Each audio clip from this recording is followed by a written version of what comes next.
ترمذی کی حدیث پاک ہے، نبی کریم صلی اللہ علیہ وسلم کی بارگاہ میں ایک جنازہ لایا گیا۔ میرے آقا صلی اللہ علیہ وسلم جب تشریف فرما ہوئے جنازہ پڑھانے کے لیے تو آپ نے اس شخص کے چہرے کو دیکھ کر انکار فرما دیا کہ میں اس کا جنازہ نہ پڑھوں گا نہ پڑھاؤں گا۔ صحابہ نے عرض کیا رسول اللہ ما رأیناکا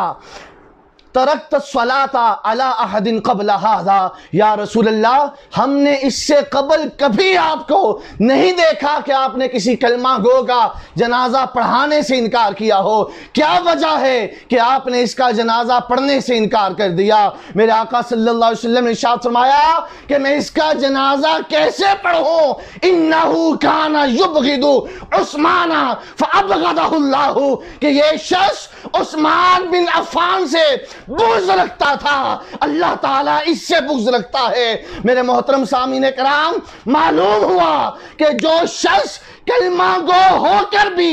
حضرت عثمان بن عفان سے بغض رکھتا ہو، عداوت رکھتا ہو، میرے آقا اس کا جنازہ نہ پڑھتے ہیں نہ پڑھاتے ہیں۔ حضرت سیدنا ابو قلابہ رضی اللہ تعالیٰ عنہ سے روایت ہے،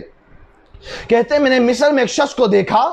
کہ جو بار بار پکار کر کہہ رہا تھا کہ میں جہنم کا ایندھن بنوں گا، جس نے جہنمی دیکھنا ہے مجھے دیکھ لے۔ حضرت ابو قلابہ اس کی بات سن کے اس کے قریب گئے، دیکھا کہ اس شخص کی ٹانگیں بھی کٹی ہوئی ہیں، اس کے ہاتھ بھی کٹے ہوئے ہیں، آنکھوں سے بھی اندھا ہے، اور وہ پکار کر کہہ رہا ہے جس نے جہنمی دیکھنا ہو مجھے دیکھ لے، میں جہنم کا ایندھن ہو۔ حضرت ابو قلابہ نے کہا بھائی کیا بات ہے، تم خود کو جہنمی کیوں کہہ رہے ہو؟ وہ شخص کہتا ہے ابو قلابہ میں وہ بدبخت ہوں کہ جس نے حضرت عثمان بن عفان پر حملہ کیا تھا، ان کو شہید کرنے کے اندر میں پیش تھا۔ حضرت عثمان نے مجھے 4 بددعائیں دی تھی۔ ایک بددعا یہ تھی اے اللہ اس بندے کی ٹانگیں کٹ جائیں، دوسری بددعا یہ تھی اے اللہ اس بندے کے بازو کٹ جائیں، تیسری بددعا یہ تھی اے مولا یہ بندہ آنکھوں سے اندھا ہو جائے، چوتھی بددعا یہ تھی